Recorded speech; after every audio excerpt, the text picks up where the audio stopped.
of the product. And what I will do is I will actually try the product myself personally. Some of our employees, a lot of our employees were, CBD users themselves on a daily basis. So I want their feedback on it. I make sure obviously that they have the third-party testing results. And I look at the packaging. Is the packaging customer friendly? Does it tell the product? Does that company offer what I call POP or point of purchase material? A lot of customers that are coming and looking into CBD, they'd like to take something home to the dinner table to maybe discuss and see if CBD is sometimes a decision for people, whether it be a budgetary decision or a health decision, and people like to talk about that with their families. Yes. So we look at those products, and then what I'll typically do is I'll do a small order with the company, and then I'll get feedback directly from our customers. And customers will vet a product so quick. And a salesperson from a company can tell you anything or make all these claims. I can tell you within 1 week whether a product is very good in our stores.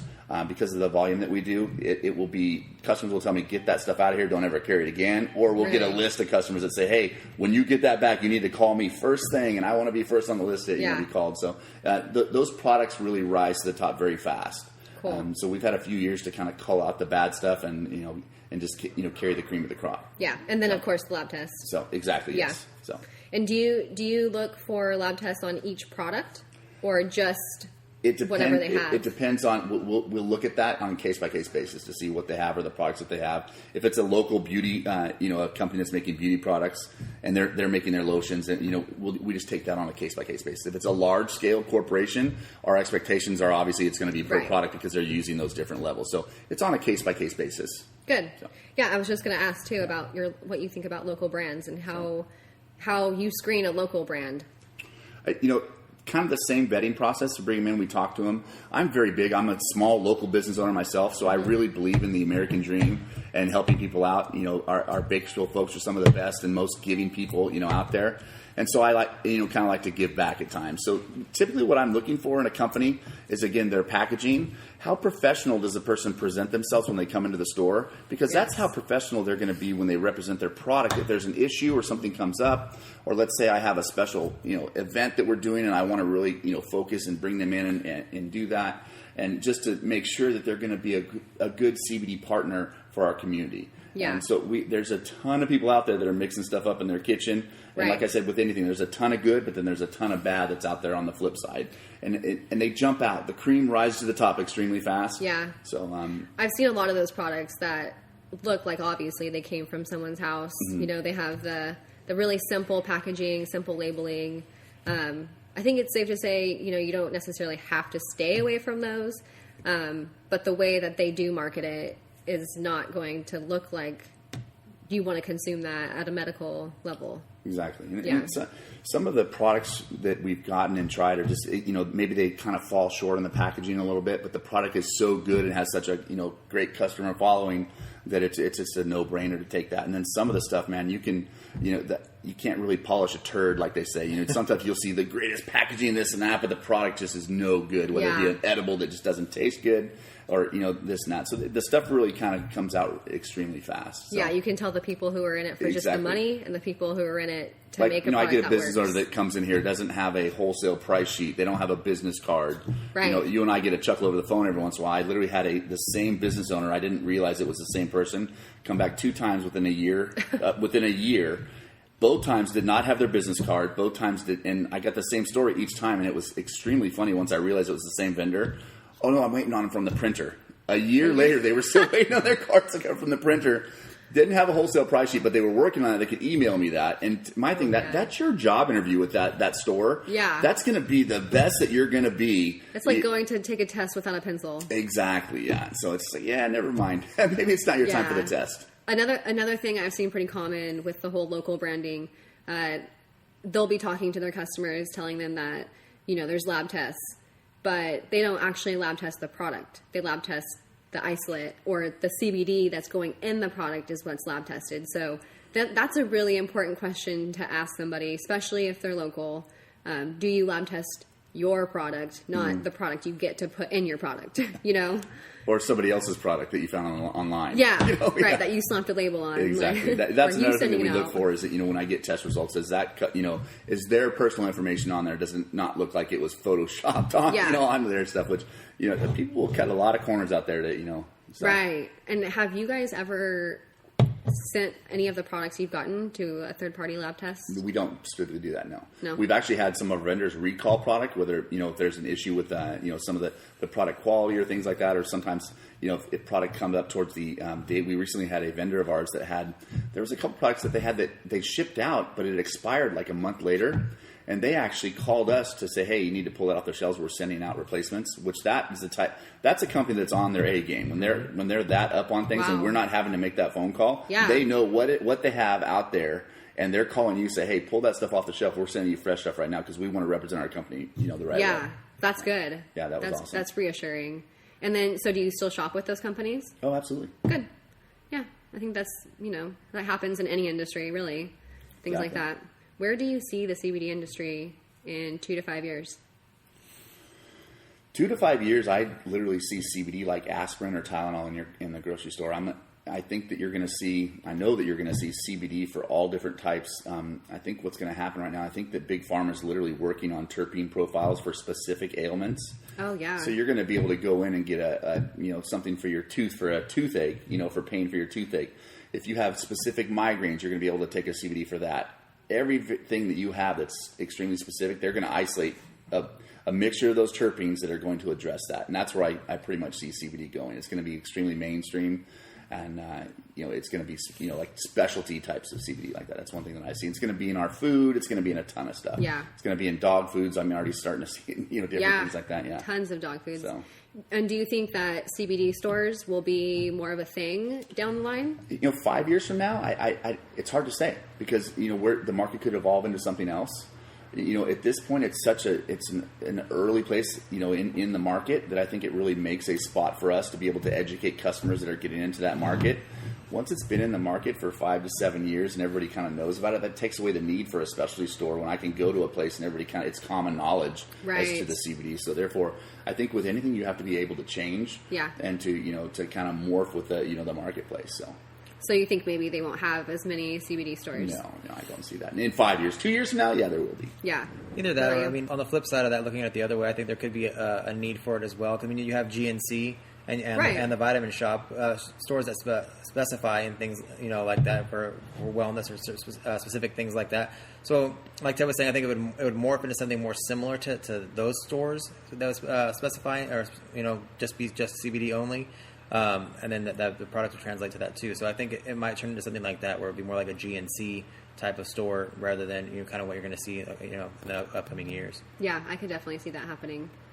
There will always be a need for a place specifically knowledgeable in that industry and in that product. Yeah. So at the end of every show, I like to do what I call the do's and don'ts. So it's kind of just a recap of things we've talked about and what you guys think are the do's in this case of buying CBD at a store or a gas station, and the don'ts. You want to go first, Justin? The biggest do overall is your research. Yes. Figure out, find out what you're looking for and what you're looking to get out of CBD. Kind of go into any store, not just ours, any place that you're looking to buy CBD. Go in there with questions, and ask those questions, to where you're comfortable buying a product that you're going to try for the first time. And how would someone know, talking to somebody, if they are knowledgeable or not? I mean, you can. For me personally, I feel like I can tell, like, if somebody's just basically reading off of a script, or by the way you're asking questions, because everybody's different, Mm-hmm. So you have your own personal needs. So if you feel comfortable with the answers they're giving you, as far as what your needs are, then that should be a big sign of that. Okay, then I feel comfortable buying this product, for myself. Yeah, I think for me, it's if they ask like what you're using it for, or what are you trying to achieve. Absolutely, yeah. Yeah, they don't ask me that. It's a qualifying question. Yeah. And they're not just agreeing to whatever you're saying. Give you a perfect example. When I go to a restaurant and I ask them what's good, I expect them to give me a suggestion, not it's all good. Because I'm not going to order everything in the restaurant. Right. Oh, yeah, it's all good. Yeah. They say that's not really an answer. So if you can tell when they're not really giving you answers. Yeah. And again, if they're not asking you a qualifying question, that's a big indicator. A lot of times they'll just agree and they'll tell you you'll be actually driving the conversation. And some customers are thrown off when they come in the store and we ask them, it seems like a personal question if they're a cannabis user. Well, that's extremely important if you're a CBD. If they don't ask you if you're a cannabis user or about your pharmaceutical history, that's that's one of the first things we ask to judge where we need to start you at, what level of CBD. If you're a current cannabis user, you're looking at a higher level because you already have a tolerance. You don't realize it, but the cannabis you're consuming has the CBD in it. So if they're not asking questions like that, I would just be very leary of doing that. So I agree. So do your research. Do ask your questions. Do you have any other? Buy your gas from a gas station. Yeah, your gas from a gas station. Your CBD from the CBD store. So I think along the same line. Just look at a place. Look at how long they've been in business for. We're starting. We got a chuckle the other day. We were looking there. There's a place that opened up. It literally is in an industrial, like a door into a warehouse or something. And right. Everybody has to start off somewhere.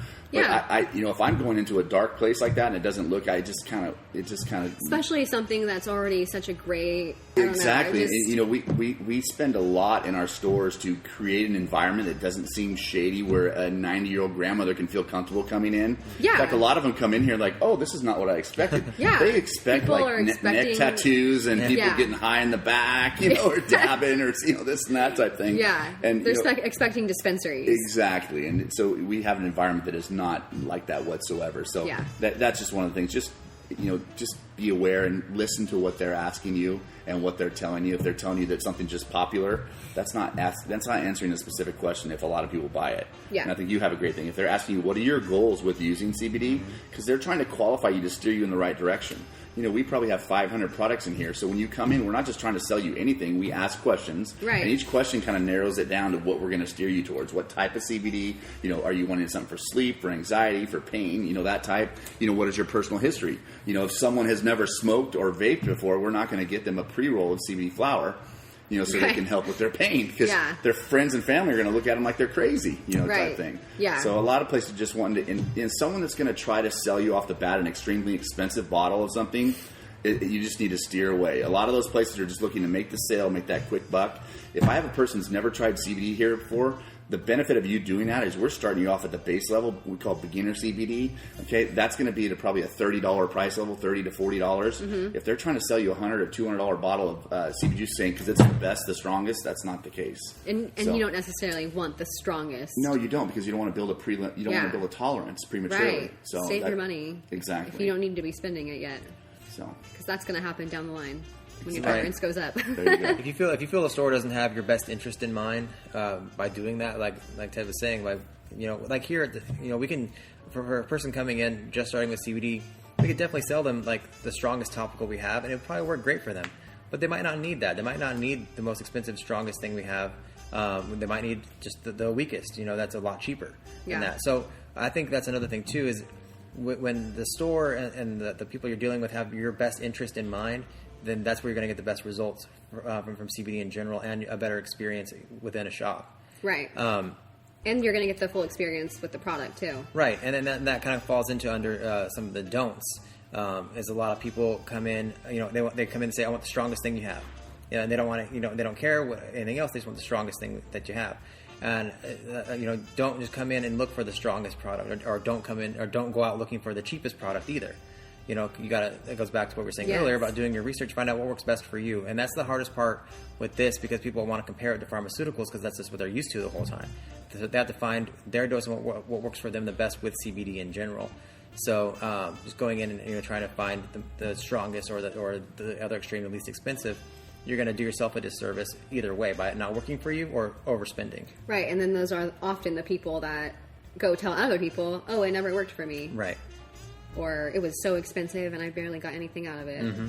Yeah, that just goes with having a staff that's going to take care of you and care about what you're doing, what you're trying to achieve. Right, and having your best interest in mind. Yeah. Do you have any other don'ts? Not really. I think Ted touched on a lot of that already. Those are kind of the big ones, and then once you follow that, it kind of steers you in the right direction, I believe. Yeah. I think we've covered everything, and I think based on what we've talked about here today, that we could say, the CBD shop or any CBD store is going to be your best bet when you're looking to purchase CBD. Absolutely. Yeah. Someone that specializes in CBD for sure. Yeah. Well, thank you guys. Thanks for taking the time to do this with me today and having me at your amazing store. Well, thank you for coming by. Thank you so much. Yeah. It's been fun.